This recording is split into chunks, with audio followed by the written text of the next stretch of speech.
Welcome back! The Doctor is in. Once again, I'm talking about writing for the BattleTech game. Today, I'm talking about Technical Readout 3145, Mercenaries. The Technical Readout 3145 series was a group of PDFs for each of the major factions of the BattleTech universe.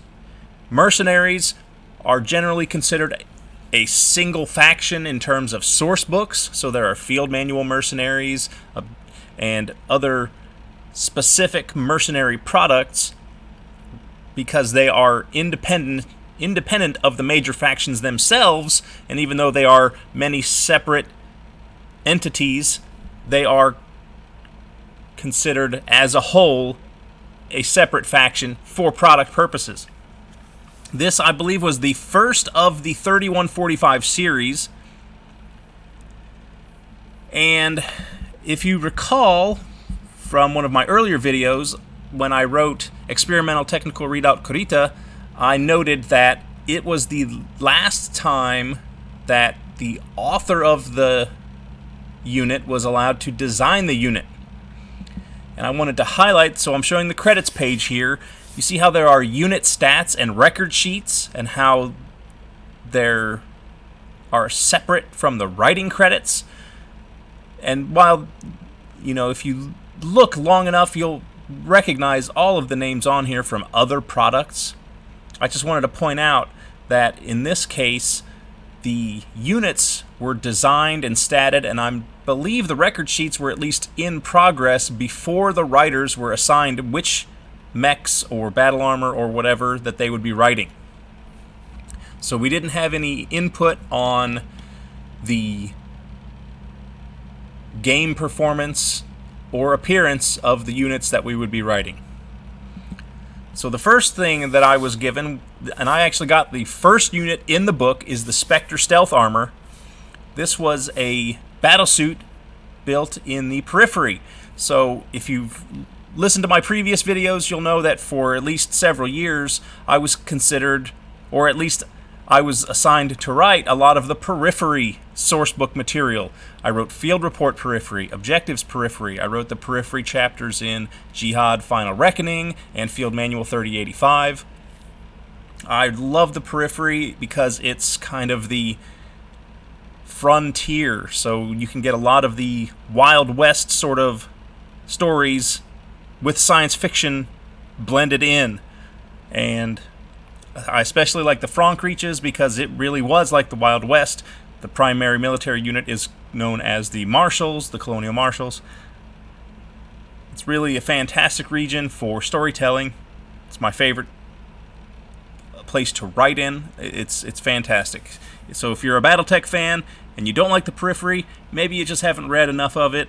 I love the periphery, so I'm always going to promote it.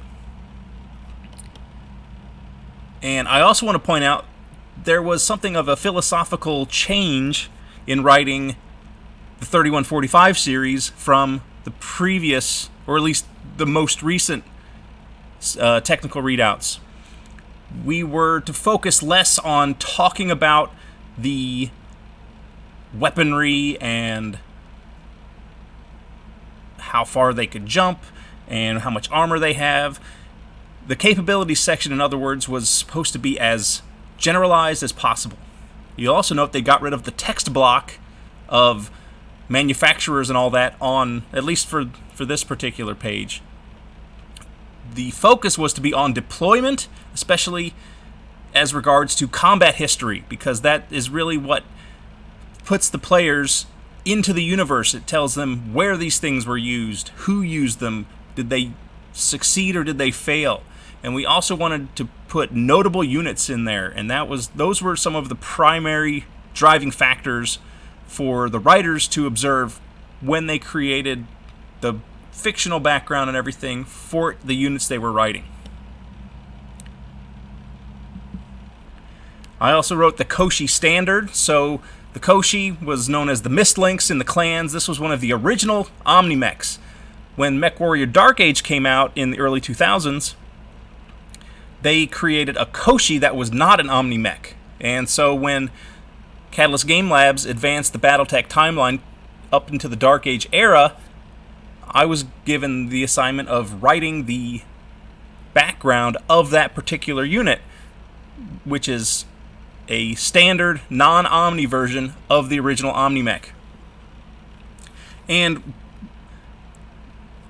what I want to talk about on this one, so since this is a BattleMech, you notice that the stat block is back on, which means that the word count was slightly less for BattleMechs than it would have been for Battle Armor. That's just one thing to point out. But in the notable units, if you notice the cadets, their names, the original names that I gave them were Morning, Wood, and Cox. And the editor, my friend Jason, he wrote back in the comments, he said, "Really? Did you think I would let those names slip by?" So he had me change them. And he let my changes go in, but if you were to look up the origins of these particular names, you might find that I kind of went and made an end around changing them, because these names mean roughly similar things to the ones that I had to change. Just a little, try to slip a little joke in there, and I could only go so far with it.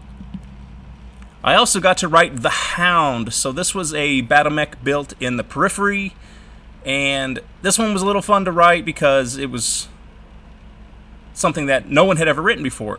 So I really enjoyed writing this one.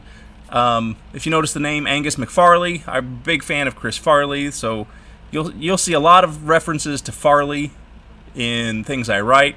I'm pretty sure that I named a city Farley on one of the turning points that I wrote in the planetary map. You'll see things like that for me here and there.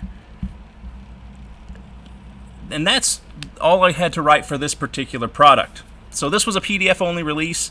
After all of the factions were completed, they were collected into BattleTech or Technical Readout 3150, and some things got rewritten. I wrote a lot of new notable pilots for 3150, but most of the actual write-up themselves didn't change. So I think it was just the notable pilots that changed in 3150. The entries of this series were coming out on a pretty regular schedule, and then things got sidetracked, as I recall, and I don't remember why. I don't know if it was that art was delayed or if record sheets were delayed, and the regular schedule got shifted back and back, and I think a couple of the PDFs were written by a single author, either to save time or to streamline things without having to go through the solicitation and everything like they did with this one. So I'll be talking about the other ones in the series. I'm only going to be talking about the units that I wrote, and whether or not there's anything funny about them, like the notable pilots on the Koshi. And before I leave, I just want to mention my new book, Cats of War 2. This is 4 original tales, military fantasy and military science fiction with a feline twist. It's on Amazon exclusively. There will be a link in the description. I hope you'll check it out. If you like it, please leave a review. If you don't like it, leave a review and just tell me why you didn't like it so I can get better in the future. Thanks, everybody. Have a great day. The Doctor is out.